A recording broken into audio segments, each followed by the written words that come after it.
Good evening, everyone. Welcome to the How To Academy. My name is David Malone, and it's my pleasure this evening to be talking to Nicklas Brendborg, who is a PhD student of molecular biology at the University of Copenhagen and an author, and whose new book, Jellyfish Age Backwards, has been, did you say it's been translated into 23 languages already, Nicklas? 23 languages, yes. That's impressive. That's impressive. Thanks. Thanks for joining us this evening. Thank you very much for having me. Why were you attracted to aging research at this? Is there something going on in aging research that's particularly attractive at the moment for a young researcher? Yes, so basically there is this whole paradigm shift going on where so far we've been focusing a lot on fighting different kinds of cancers, dementia, different kinds of cardiovascular disease. And of course, all of this is great research and is helping a lot of people. The problem is that even if we actually cure any of these diseases, our lifespans wouldn't increase that much, simply because the reason we get these diseases is, of course, different for different diseases, but ultimately the same. And the ultimate cause is aging. So someone like me who's 27, I won't get dementia all of a sudden. I won't get a heart attack all of a sudden unless I'm very, very unlucky. And that's because I have a young body. But when I grow older, then you can say the door opens for all these diseases. And then eventually they become almost like a certainty. So most of us will die from one of these age-related diseases. So if we can fight the aging process itself, then we can minimize at least the risk of all these diseases. Is there something going on in the science that is changed, say, in the last 20 years? Yes, so there's definitely been a lot of cool findings. So we can quite reliably take, for instance, mice and then prolong their lives even quite substantially. And then also there's just, I think, more money coming into the space right now. There's a big amount of money, for instance, from Silicon Valley going into aging research. And of course, that also means that then the rate of progress will increase, because sometimes in science, it's just as simple as if you put the money somewhere, that's where the results are going to be. The obvious question is, why do we age? Because not all animals do it. At the start of your book, you tell a couple of stories of animals that either age slowly or one of them ages backwards. So why do we get older? Well, we don't actually know for sure. And that's one of the very, very fascinating questions, because if you looked at it quite naively, you could just say, well, if biology is dominated by evolution, then and it is, of course, but if you just take the naive perspective on that, you would just say, well, shouldn't animals just live evolve to live forever so that they can keep having offspring forever, and then you could just make the maximum amount of offspring. But then there is some technicalities. For instance, even if you could live forever, you probably wouldn't, because life is dangerous. There'll be predators, competitors, diseases, and so on. So the best theory we have right now of why we age is that usually for most animals it pays better to just invest early in life, as opposed to trying to secure a future that might never come here. So if you have absolutely perfect repair in your body, but you're going to get eaten in 3 months anyway, maybe it's better to take those researches, just have a repair that's kind of good enough to keep going for a little while, and then put all your resources into reproduction so you can get a lot of offspring. So that's basically the theory right now. Right. So is it the case that there are animals that they have certain things about them which is good in the short term but knackers them in the long run? Yeah, definitely. That's both the theory, and we also have experimental proof. The problem with this theory is more that we also have examples of the opposite thing. So we do find some animals where kind of the opposite happens. So instead of you can basically, for instance, there's this worm called C. elegans, which is a very popular laboratory organism, where there's certain genes that you can knock out. So that means basically delete, or you can remove that function. And then the animal just lives longer, but it doesn't hurt it in any way, shape, or form in the present day. And that is, very surprising. We would think then it might have less offspring or something, but it just looks like it's all bad, and that is kind of contrary to the theory. Well, that's always the way in science, isn't it? As soon as you get a good theory, somebody pops up with an example which makes you go, oh, exactly. All right. But tell us about some of the fun examples at the front of the book, where animals that either live a long time, or particularly the one who's you took as the title. Yeah, so sometimes when I talk about all this, aging science, longevity, and so on, there will be skeptics who will be like, well, we've had 100 years now of medical invention. We have antibiotics now, vaccines, so on. So of course we live longer than we used to, but surely there's like a biological limit, and we're going to butt our heads up against this limit and just not be able to progress much further. But then we have animals, for instance, the Greenland shark, that can live 400 years. So the Greenland shark is, of course, if you look at it, it doesn't look like you and I that much, but it's a complex animal, just like we are. So it has a brain, a heart, a digestive system, a liver, so on and so on. So in like the grand scheme of biology, it's a pretty close relative of ours, and it's definitely a complex animal, just as complex as we are in its own right. But it can just live way, way, way longer than we can. So clearly it's possible for a complex animal to live way longer than humans. Then we also, you could say, well, it's not a mammal, so it's too far removed from us or whatever. But we also actually know mammals, such as the bowhead whale, that can live more than 200 years. So this time, it's very close relative. It also has like lungs, just as like we have. It has live youth, or at birth live young. So it's kind of hard to say that we're anywhere near the biological limits of a complex animal right now. Do you think that where do you think we are in the research? Is this something which is really a pipe dream, which is going to keep people like you very busy for a couple of 100 years, but it's never going to happen? Or do you think it is possible that some bright spark like you will pop up one day in the news and say, we can increase lifespan to 200 years? Well, in science, everything is always 5 years out. If you read a magazine article, there's some scientist and he's like, we have the cure for whatever cancer, it's going to be there in 5 years. So of course, that's what people say in this field right now as well. So basically, there's so much uncertainty. Sometimes stuff we thought was going to be hard turns out to be easy, but also the other way around, and you'll just get stuck. But I would say that, we can prolong the life of mice quite easily. And of course, humans are mammals too, like mice, but we live longer, so it's probably going to be a little harder. And it's, harder to do experiments, of course, with humans because of ethics.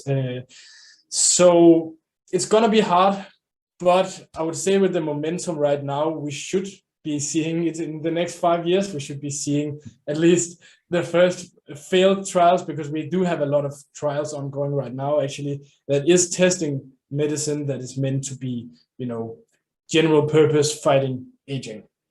All right. So are you saying that there are actually molecules being tested? Yes. So because of the way all of this stuff is put together, they're mostly testing it for specific diseases, but it's quite clear from, the company founders, for, the whole scientific field around these molecules, that the eventual goal is to then, cure a disease and then eventually go to testing it against aging. And yeah, we do also have a few molecules that are directly being tested just against, will it make people live longer? Okay, well, let's start with the mouse. If someone said to you, here's my mouse, or can you please build me a mouse that will live a lot longer than the one I used to have? Tell us how you're going to do that. Well, since it's a mouse, you can be a little unpleasant, unfortunately. One of the best ways to prolong the life in mice is what's called calorie restriction. So that is basically making sure these mice have all the nutrients, vitamins, minerals, and so on they need, but cutting down the amount of calories they eat. So we've just found in most strains of mice, this prolongs their life also quite substantially, and is one of the first things we found. But of course, it's not the most pleasant thing, probably, for the mouse. So it's not I don't think anyone listening to this will be like, yes, I want to go try this by myself. But basically, there's some people then working on drugs that are supposed to mimic this stuff. So they try to say, okay, what happens in a mouse when it's calorie restricted? Can we then, make the body believe it doesn't get enough calories while actually eating enough so that we feel, well and energized and so on. So yeah, calorie restriction. If we wanted to be nicer to the mouth, one of the best molecules we know is something called rapamycin, which works also in most of the studies that's been done on mice, and also with a quite substantial prolonging of the life. So that would probably be the one that's most easily transferred to humans then. And that's actually also, there are at least planning ongoing for trials that will trial rapamycin in humans. Right. Can you give us an idea of why rapamycin works, or at least what we think it tinkers with in the body? Yes, so it tinkers. It basically inhibits a complex in the cells called mTOR, which is just this general purpose kind of growth promoting protein complex. So basically, when you look through a lot of these molecules or interventions that prolong life, one of the things you quickly learn is a lot of them are growth limiting. So they hit some kind of step in like the whole process of growth. And yeah, rapamycin is one of them. What we think happens, there's different theories of why this, inhibition of growth works. Of course, it's done. It even works when the organism is done growing. So it's not the growth itself. There's a phenomenon called autophagy, which is this, I call it the cellular garbage man in the book. It's basically this way where the cell can take broken and like old and faulty molecules, enclose them in this little space, and then break them down and reuse some of the components. So that seems to get boosted when we limit growth. So there seems to be this kind of trade-off going around where you have either growth or you have repair, and like turning down the growth signaling will then dial up the repair mechanisms. Right. So presumably, though, you wouldn't want to give that to young people. You wait until they've grown up. So yeah. The thought would be you give this to adults who'd finished growing. Is that right? Yeah. So some of the best studies that test this in mice will go into and use like middle-aged mice, because we don't want to, well, otherwise you'd end up with little teeny mice. We don't want to, what do you say? Otherwise you'd end up with little tiny, teeny mice. Exactly. Actually, the world record for the longest lived mouse ever is something called an Ames dwarf mice, which is like half the size of a normal mouse. And it has a defect in growth signaling so that it never really grows. But yeah, there's certain trade-offs we're not willing to do to live longer. It's not for, anything. So yeah. And in the book, you mentioned something called, I don't know if I'm pronouncing it right, Laron syndrome. Yes. Laron. And that's very small people, isn't it? That's actually the human equivalent of the Ames dwarf mice. So tell us a little bit about that, please. Yeah, so they were discovered by an Ecuadorian doctor who grew up in an area where he noticed that there was a lot of very short people. But he went to medical school, and these people didn't, look like the kind of small people you usually see that have kind of the, distinct, their limbs are kind of short, they have kind of big heads, so they have these proportions that are not like a usual like adult. But these small people he remembered from his childhood, they're basically just like a miniature version of an adult, normal human being. So he thought there must be something here, and it turns out they have this disease called Laron syndrome, which is basically a disease where your growth hormone receptors don't work. So you have growth hormone floating around in your blood, but it can't, affect your cells in any ways. So you don't get any of the effects from growth hormone or the hormones that then are released by growth hormone. So these people end up being very small, like 120 centimeters typically.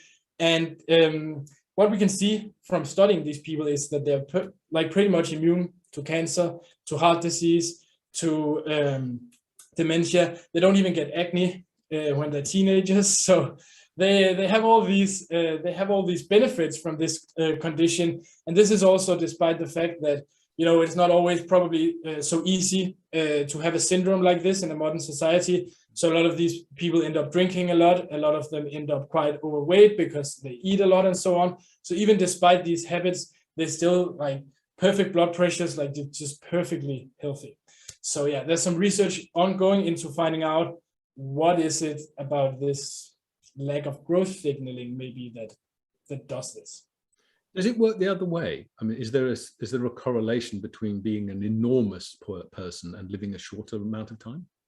Yeah, so if we look out into the animal world, for instance, a classic is if you look at dogs, the Great Dane, one of the largest breeds of dogs, will typically live maybe 8 years. If you have a Chihuahua, it will easily live 16, and we know Chihuahuas that have lived into their 20s and so on. Mm-hmm. So generally, small breeds of dogs live longer than large breeds of dogs. And we have my example with the mouse. We have the example that ponies live longer than horses, and so on and so on. So the longest lived human ever, Jeanne Calment, or at least the one we have on record, French woman, she was 150 centimeters tall. So I think that might be like 5 foot if you measure in feet. So like a very short person. And if you go down the list, it's not exactly a list of basketball players. These people, they're like one, I think 42, 47, 50, and so on and so on. So right. So presumably that is just one very potent area of research looking at this trade-off between growth and repair. At least it's an interesting thing, and there has been some research. I wouldn't say it's the most researched subject at the moment, also because we don't want to make people really, really tiny to make them live a long life. So it might not be the least, there's going to be some side effects from this stuff. And yeah, but there's definitely research into it. And it can also be used to explain, for instance, Scandinavian countries, or at least Denmark, where I'm from, we don't live as long as, say, Asian countries like Japan or Southern European countries.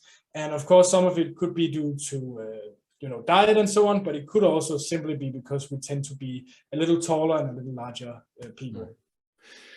But the whole idea of repair, that's an area of research separate from how big the person is about growth. But there's something important about repair and doing away with something you talk about in the book. You call them zombie cells or senescent cells that are hanging around without a job. They're like retirees. They've retired from doing anything useful, but they're still there.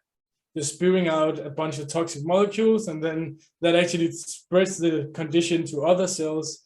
So yeah, they're basically these cells where usually if you have a cell that has lived out its purpose, it will usually undergo what's called apoptosis, which is basically cellular suicide, where the cell just offs itself and then it's gone.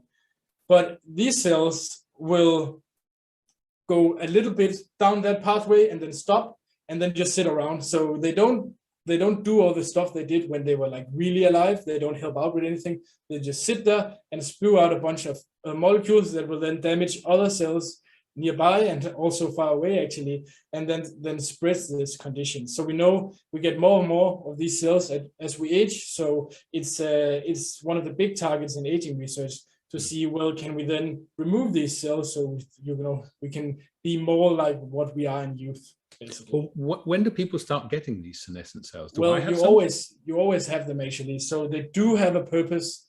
That's the problem again in biology, that everything is so annoyingly complex. So for instance, they play a role in healing wounds. So that means you can't just completely eliminate the process of senescence, because then you will just have these side effects. So you have to be able to somehow catch these bad cells without affecting the processes that we need them for, basically. Oh, so they are useful. I mean, they're not just complete layabouts. They have a role to play in a process. So the vast majority, if you're nowhere near a wound, or if you're not involved in any of that stuff, then no. But they do have, this condition evolved for a purpose, but then it's just it just gets used too much, I guess you can say, with age, so that old animals tend to have a lot of these cells. And then we know from animals that if you remove these cells, then the animal will basically live longer. And also the other way around, if you take senescent cells, introduce more of them into, for instance, a mouse, then it will start aging more quickly. And in the book, I think you talk about some experiments that were done by the Mayo Clinic in America that did exactly that, didn't they? Exactly, yeah. Can you tell us a little bit about them? Because they were weird experiments. Yeah, so they basically designed, like genetically designed mice where you can eliminate these senescent cells with a molecule. So we don't have this, little construct in our cells. You would have to be born with it. But in these mice, you could basically just feed them a molecule and it would kill only the senescent cells, not any other cells. When they did this, the mice basically, I think it was 26% longer they lived or something like that. So you had life extension, and you could even, if you looked at them, they just looked healthier, younger, and so on. And these same scientists have tried to take senescent cells from old mice and inject them into young mice. And these mice, within like very, very short period, they start to slow down, get, frail, and then you can then help them out to become fresh again by actually killing these senescent cells. So there's definitely like this causal relationship that's been established by now. Right, but I mean, when you say it naively like that, you'd think, right, well, sign me up. Can I have that thing? What'll kill? But did anything bad happen to these wonder mice? Well, you have to remember that we don't have this little construct. So we would have to find, we have to find a molecule that will kill senescent cells without killing your other cells. So I will describe it a little bit like when you have, for instance, a terrorist that hides in the civilian population.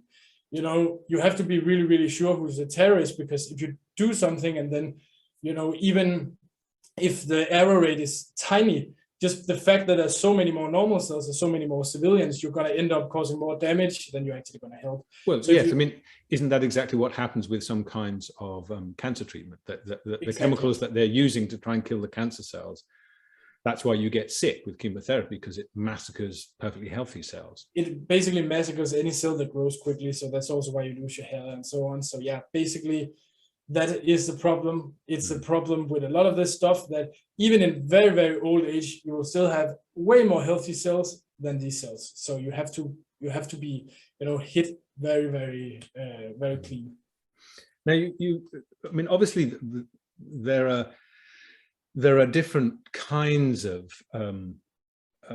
approach, and one of the things which has been around for a long time was this whole idea of telomeres, the bit on the end of your chromosomes which slowly erases itself. And then you told this story I'd never come across, of a woman called Liz Parrish. Can you just tell us a little bit about why Liz Parrish was fascinated by telomeres and then what she went and did? Yeah, so yeah, I interviewed her for my book, and it's a fascinating story. It's a daring story. I guess some people would also call it a stupid idea, but she only experimented on herself. So from like my standpoint, I think that should be okay. But basically, we have this thing called telomeres on the ends of our chromosomes, and in the back in the days at least, they were thought to be like the key to aging. So basically what they do is we get born with a certain length of these telomeres, and then every time our cells divide, these telomeres get a little shorter. So it's almost like a little clock that ticks down, because then we could see when you reach a critically short piece of telomere, then the cell basically stops working. It can become senescent. It can also just directly die. So then we also know that if you then prolong these telomeres, then you basically can get human cells that live forever. So we have cells in the lab that have this ability to prolong the telomeres that are alive now, even though the donor of the cells is dead now. So they can live a really long time. Then we also know from mice that if you prolong these telomeres, it looks like you can make the mice live longer. So basically what Liz Parrish did was then she wanted to prolong her own telomeres, because we have all these results and maybe it could help her prolong her life. So she designed gene therapy. The FDA in the US wouldn't let her take it because it's illegal, even if it's only on yourself, to do these crazy experiments. So she flew to Colombia, and I've interviewed her, and I think she's a very nice person and so on. So, but no one really knows exactly how this went down and so on. So we don't really know. We would have to actually test it in more people. And I think her company is actually, trying to go the proper route now and do the testing. But at least she says that she had her telomeres prolonged, and she did get results confirming that her gene therapy basically worked, she says. Does she feel younger? Yeah, but the problem is that we haven't talked about yet, is that, we lose these telomeres a little bit for a reason. And that reason turns out to be cancer.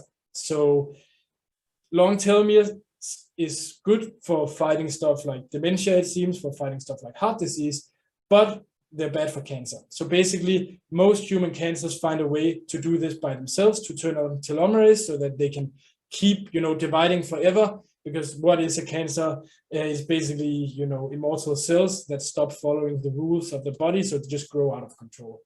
So the problem is that it might help you fight some of the signs of aging, but if it increases your cancer risk, we don't really know, is it a benefit, is it not? Especially as of now, where, we can treat some cancers, but some cancers are still fatal. So if we could easily treat cancer, it would definitely be a good idea.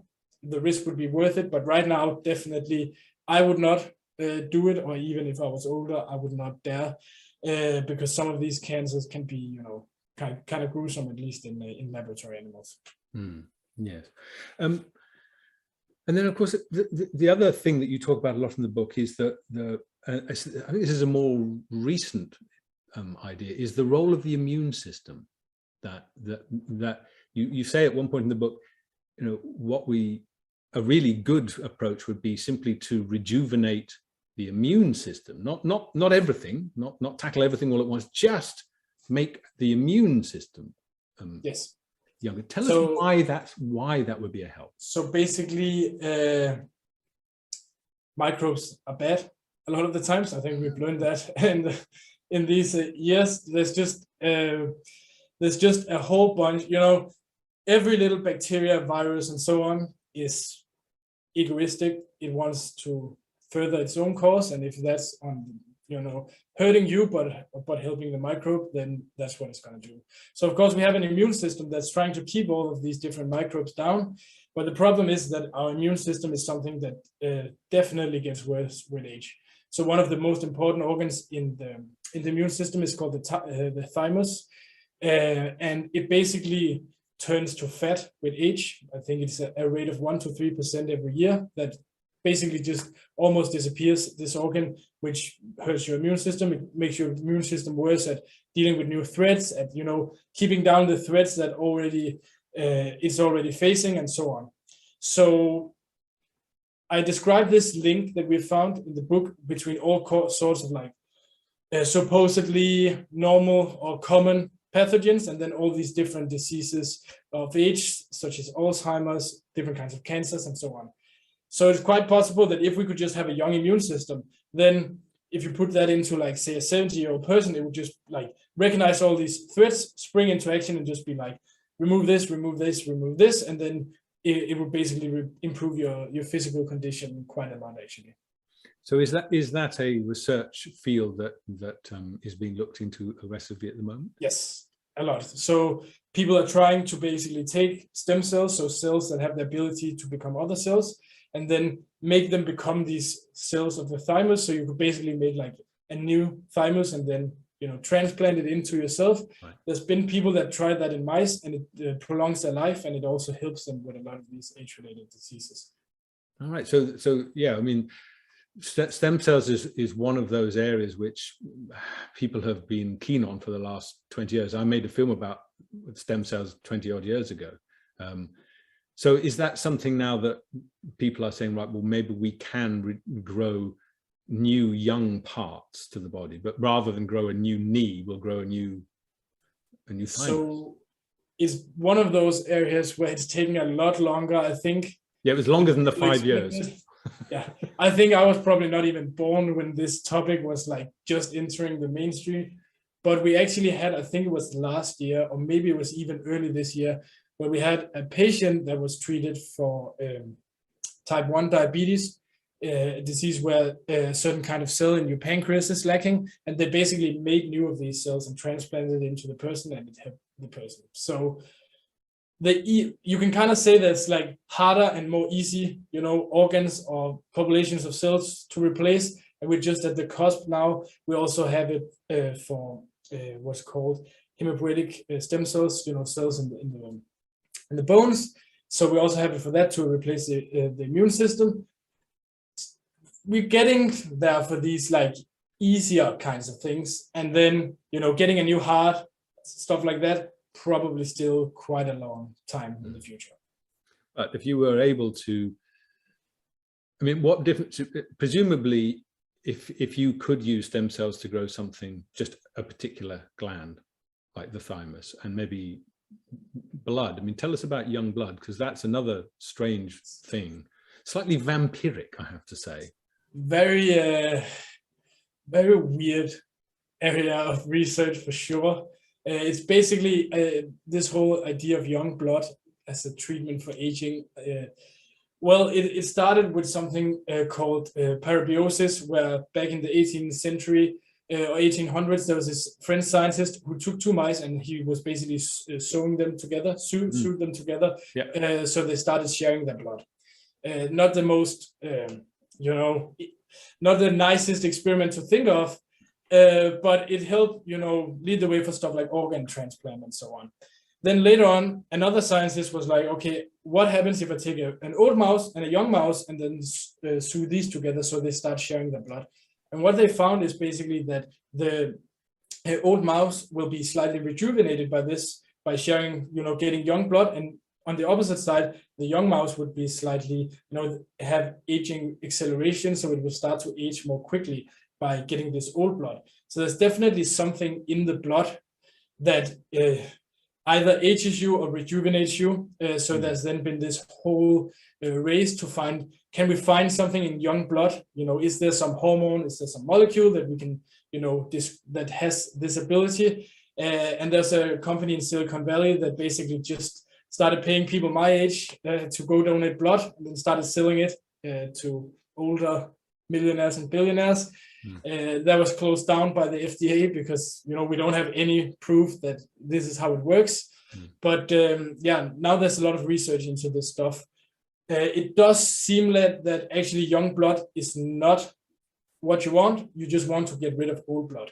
So if you take a mouse, an old mouse, and then instead of giving it young blood, then just remove some of the old blood and put in saline solution. So give it some fluid back, but just a saline solution, then it has some of the same effect. So the young blood is most likely just, you know, used for this, you know, washing out of the old blood.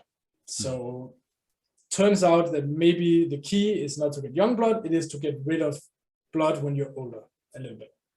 Right. You also, in the book, you looked at some of the sort of claims that have been made for things that are very bad for you and will age you, or things that will, you know, you talked about cholesterol and also various diets, the comparison of vegan, vegetarian and meat eating, and some of the results weren't what I was expecting.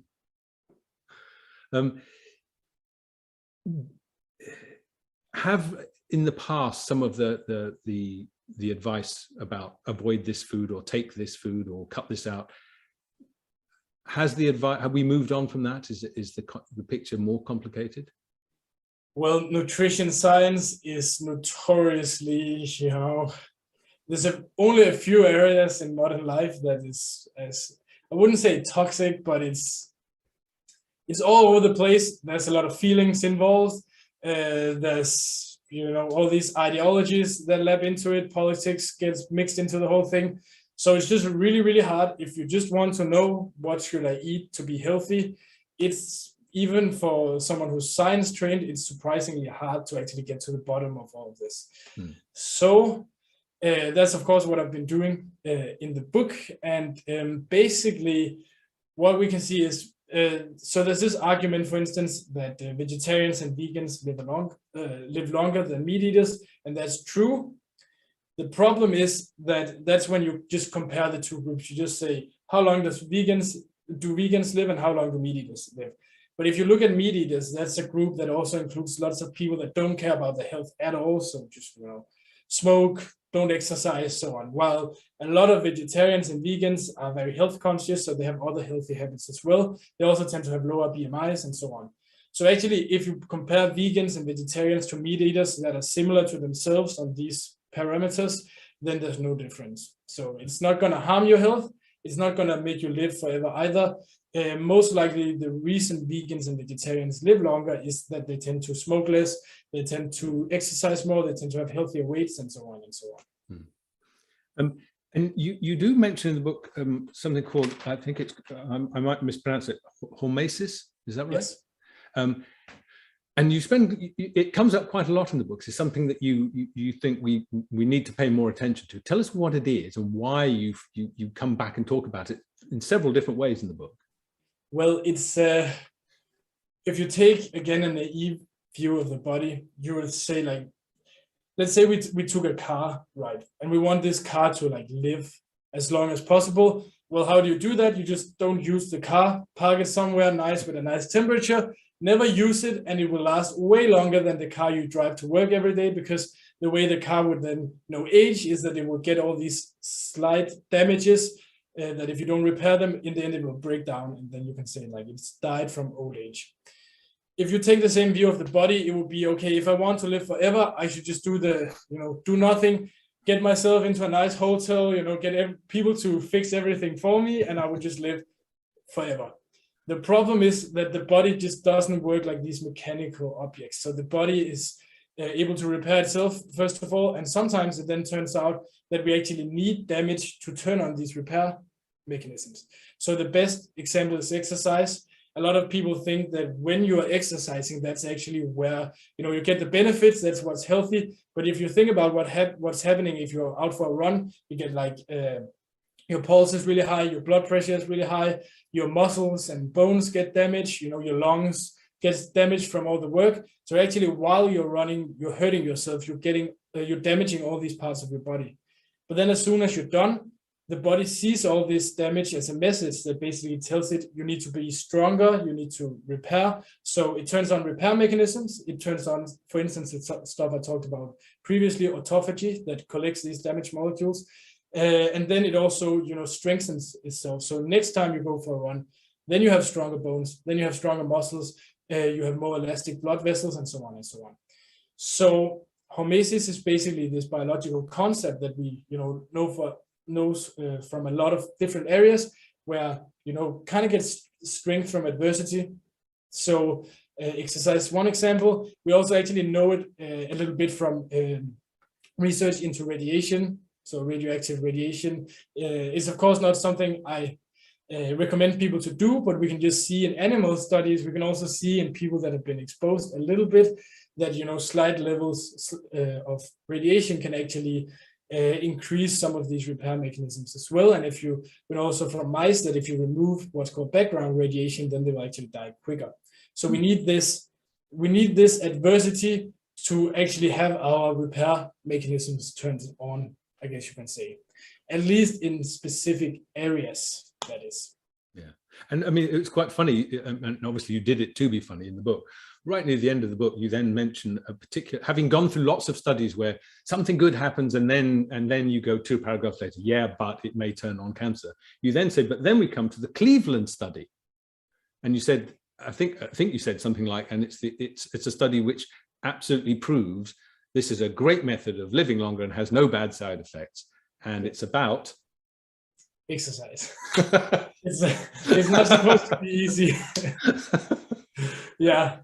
So we just know that, exercise in most of the effects is through hormesis. So it is through actually, incurring damage to yourself. And, you can feel that when you're doing it, because it's not always very pleasant to do. And the reason your brain tells you to stop running is because you're basically hurting yourself. But we can just see that exercise is one of those, like, if it was a medicine, it would be the best medicine invented ever. All these different things that it benefits, and basically no drawbacks, as long as you don't go all Tour de France on it or something and just like overtrain or whatever. It's basically this general purpose medicine that will help you with most of the stuff that you might have, most of the health issues you might have. Yeah. Do you mind if I put some of the questions that are coming in from people watching? Is that right? Yes, go ahead. Go ahead. Vicky Jackson has a really interesting question. She says, I know you're looking at aging from a scientific perspective, but what about other factors, such as socioeconomic, that are important to do with aging, such as finances and sustainability of the planet, if we all start to live longer? So there's several questions in there. But so there is this question that gets raised a lot about overpopulation, as overpopulation should be an issue. But if you actually look at the fertility statistics, for instance, right now, see how, look into the generations of the future, then most countries, for instance, Denmark, where I'm from, the UK, the US, Australia, so on, we don't get enough children to actually reproduce the generations that are living right now. So my country, your country as well, we're lucky, we're rich country, so we can invite in immigrants that can then, make up for the people that were never born or that, that are in the older generations. The problem is that these countries themselves also now have reached this point where they don't reproduce anymore. So most countries in the world are actually hitting this point. So all of Latin America, most of Asia, for instance, some Asian countries, you get like one child per woman on average. That basically means that every generation is half as big as the preceding generation.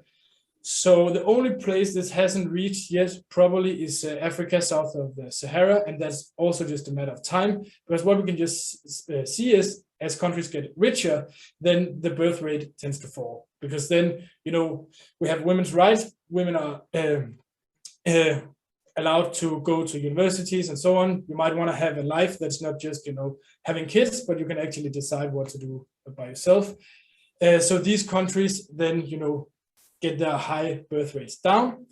But then in the end, we're not looking into an overpopulation issue. We actually need people then to stay a little longer, because then we can, fix the issue of not having enough people by just having the people that are alive being healthy for a longer time. It said that you would end up with a whole world of old farts. The what? You would have a whole world of old farts and no young people. Yes. That would be terrible. Well, we could work on the openness, learning how to accept new ideas for sure. But yeah, I think it's better than having a, if you can end up in a situation, for instance, if we take the Asian example again, where you have one guy or one woman who's working to support two parents who already went on their pension, and then 4 grandparents who might still be alive. So there's just like a single person just supporting all these people, because we just have a low fertility rate, basically. But if these people are then fit enough to keep working, then there's no problem. Then it might actually be a benefit. So yeah. Yeah. But and the other part of Vicky's question is about the socioeconomic, and you do deal with this in the book, that a lot of things that people point to as this is good for you, or this is bad for you, or this you should give up this, or you should give up that. It's often so tied up with wealth, isn't it? That, yes. the thing that's really bad for your health is being poor. Yes. Between countries, of course, is bad. If you live in a country that has a nice healthcare system, that's obviously going to help you. But even if we look within countries, we can just see like wealthier parts of countries. It's like the wealthiest part of my country is also the longest lived. I'm sure in Britain, it would be somewhere around London, or maybe the south of England, where you have the longest lived people. And it's just, it's like that everywhere. And we don't entirely know why this is, but we could, at least some of it is, tied to your ability to get better health. So maybe if we can raise overall wealth in the world, we will get this effect also of lower the birth rates, and then we would also get the effect of people living longer automatically, because you could use some of the wealth on better healthcare. Thank you. Jan Slovenia, so I presume Jan from Slovenia, is interested in Senolytics. Tell us what Senolytics are, and he's saying, yes, are any of them that currently exist of any use? So Senolytics is molecules that kills senescent cells preferentially instead of killing, at high enough doses you will kill normal cells, but that you can use in some kind of dose to kill senescent cells. There's clinical studies ongoing on a lot of these. Some of them are, I would say, quite research-based, so not something you would play around with. As a layman, there are also some that you can get as supplements, but again, you just have to be very aware of the dose. So some of the doses, if you just take these as supplements, you can get to a dose where it starts becoming toxic for normal cells, and then you hurt yourself. So in general, all this, you know, it's much easier to hurt yourself than to benefit yourself. So for Senolytics, is one of the things where, at least personally, I'm just waiting for the clinical trials to see, you know, what should the dose be, which ones work best, what are the potential side effects, and so on. Karen K says, do you think that consumption of sugar contributes to aging? And if so, how? Yes, definitely. So sugar in general, I mean, it is very vilified as like the one bad thing. There's other bad things you can eat than sugar. But I mean, the amount of sugar we eat today, just compared to maybe 200 years ago, or even especially if you go back in time, is just crazy. And the big problem with sugar is, you know, that it tastes really well. So it's going to make you eat more. And we can just see, you know, I talked about calorie restriction. You might not want to starve yourself like these mice, but one thing you definitely don't want to do is overeat. So sugar is the easiest way by far to overeat. It's added to every single product, not just like sweets and dessert and so on, but basically every product in the supermarket at this point that isn't like a whole food has added sugar. They even add sugar actually to cigarettes. So everything has added sugar. And yeah, we are definitely the heaviest generation ever, and there might be a correlation there. Yes. Michelle Roberts, she's putting you on the spot, says, if you could pick one experiment to try on yourself, which would it be? One experiment to try on. I mean, I've already done all the diets, so I've been a vegan, a vegetarian, and done the paleo diet and so on. So one experiment to do on myself, I would probably still pick some kind of weird diet and see where I could go. Right. There's something called the ketogenic diet that I have tried a little bit, but that I would want to try more. I don't think it's, you know, the key to solving aging, but I think it could be healthy to do in shorter intervals. So that might be one of them. And then if I was sure I wouldn't hurt myself, I would definitely try stuff like rapamycin, or maybe some of the Senolytics if I can find the right dose. How far away do you think that is then? Well, some of these, like both the Senolytics and the rapamycin is in clinical trials. So we're going to know within the next 5 years how it's going to turn out. Yeah, so maybe some of them will be even sooner, actually. So there's definitely, you know, all this money means that there's a lot of trials. So it's just keeping your eyes out for these trials. When you say it's in clinical trials, are you, without getting too technical, are we talking about phase 1, 2, or 3? I mean, the phase 1 just means they're trying it, for those who don't know. Yeah, just to see if it's healthy, like people. Yeah. It has to get through phase 3 before a government is going to say, oh, okay. Yes, and we have some going through phase 3. So we have gone through, like, it's, for instance, well, actually even rapamycin is actually already approved for use in humans because we use it for organ transplant. So it's, we know, you're not going to explode, there's not going to like anything really bad is not going to happen, but you use it in very high doses, so it's not really pleasant. It does have some side effects here. So the idea that, rapamycin scientists have, when they talk about using it for aging, is to use a much lower dose. And we don't exactly know that, so that's what's being tested right now. But actually, it is already approved for humans. If you have an organ transplant, you can get these rapamycin-derived drugs. Right. But of course, it's something you talk about in the book, is to be able to prove that something has made people live longer, you've got to wait quite a long time. Yes. To prove, I mean, if you took something, we're going to have to wait 60 years at least to find out whether it worked. So how do we get around that? How are they going to be able to say, we know that this will help you live longer, and do it within 2 or 3 years? How does that work? That is the problem. Like, if we don't fix that problem, it's going to take forever to develop this field, right? Because every time you take a shot on goal, you have to wait 5, 10, maybe 15 years just to see if it has any kind of effect. And then if you find out it didn't, and you have to tweak the drug or something slightly, then wait longer, and that's just never going to get us anywhere.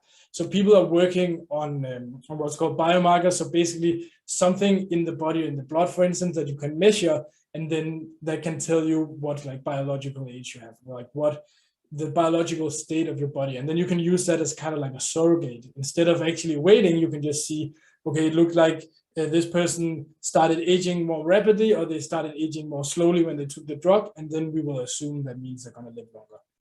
So there is some different stuff. The telomeres we talked about previously has been one of these biomarkers. It's not super reliable, so people,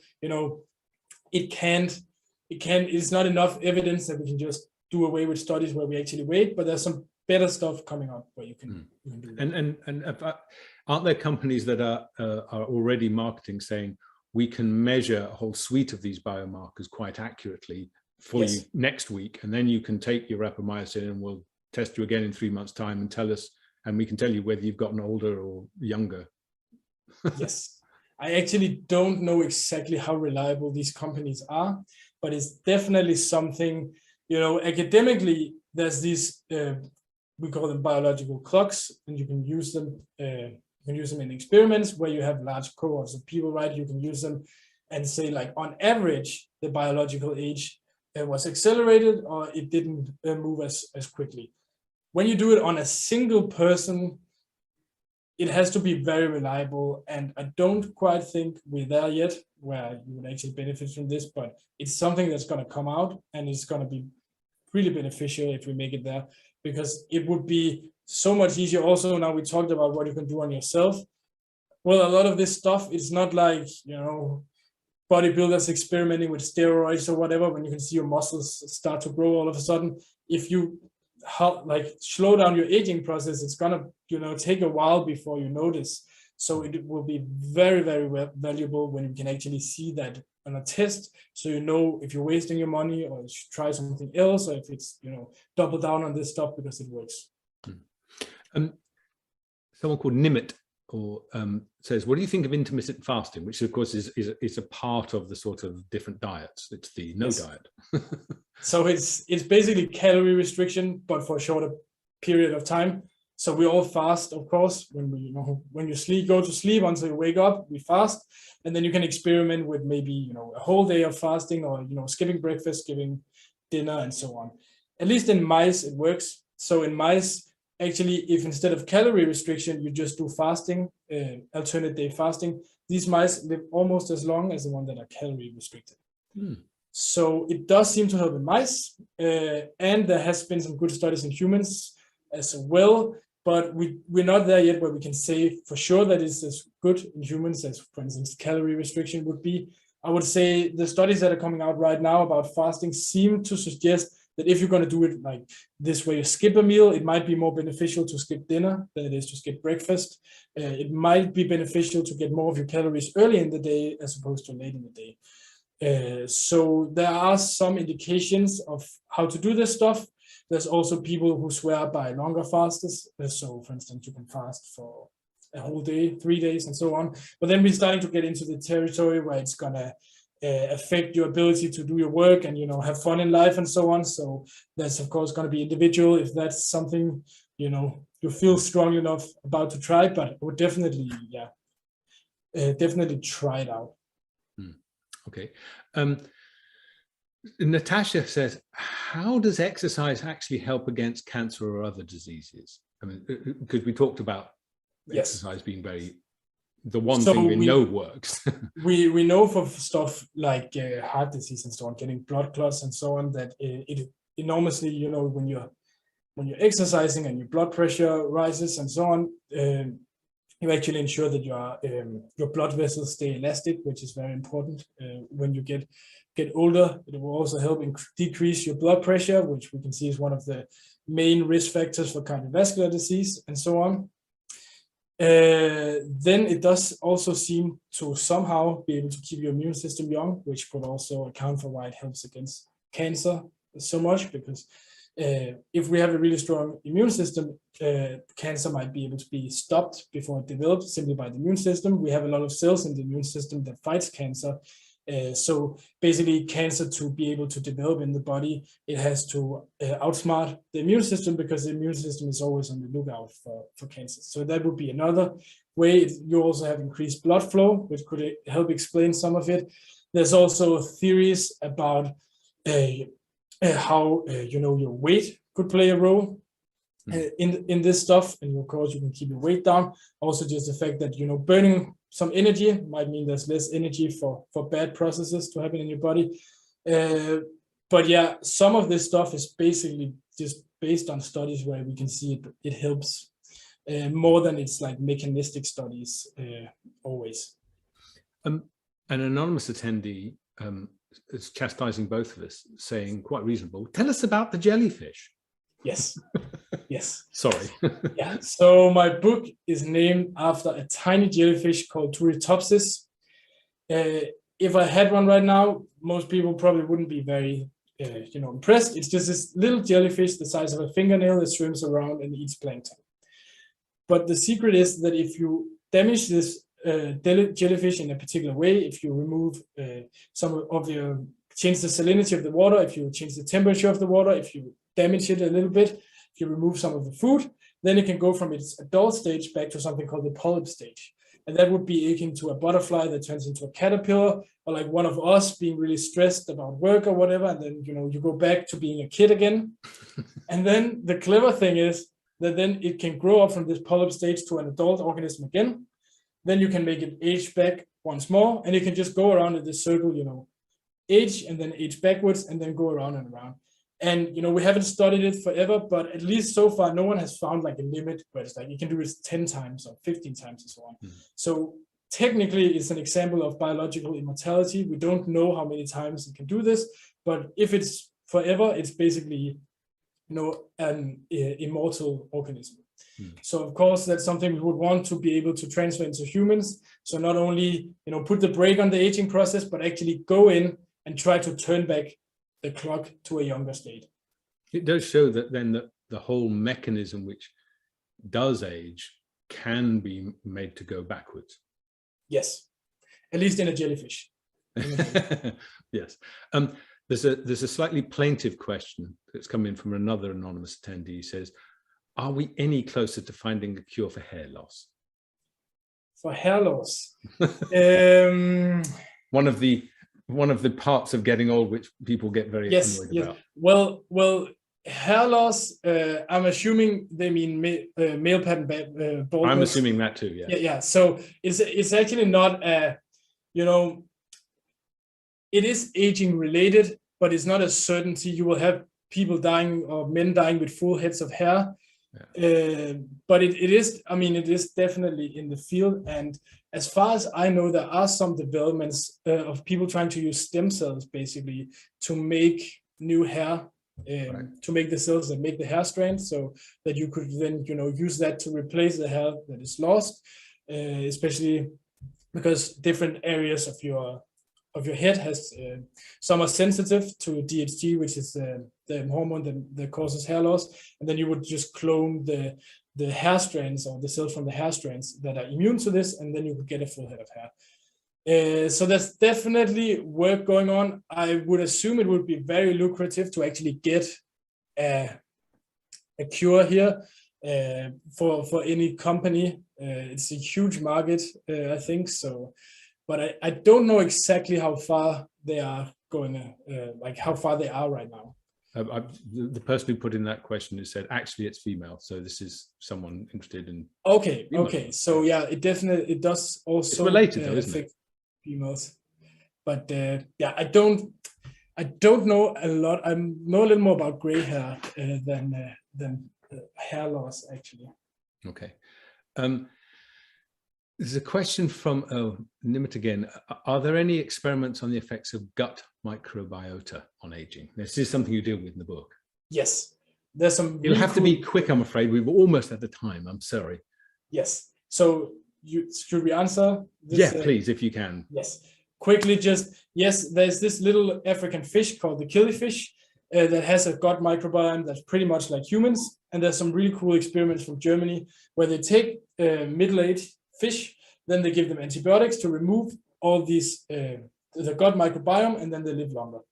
Then they also try to take the gut microbiome from a young fish and then put it in after they remove the old gut microbiome, and then the fish live even longer than the other fish. So that means an old microbiome is probably bad. It's better to have none, but the best thing is to have a young microbiome. And we know that some of the species that tend to take over the gut microbiome in old killifish is the same one that tend to take over in humans. So this is definitely an area of active research where people are trying to see, can we find these, youth promoting bacteria and then start to introduce them into our own gut microbiomes. I know we're out of time, but someone asked, is there a way that they can follow you? Do you have a social media presence or something? I have Instagram, Twitter, Facebook, LinkedIn, all under your name. Social media, yeah. So my handle on Instagram and Twitter is in Brendborg. So first letter of my first name and then my last name. Brilliant. Thank you. Listen, Niklas, thank you very much for chatting to us. It's a fascinating book, and I hope you do really well with it. Thank you very much. And thank you for having me.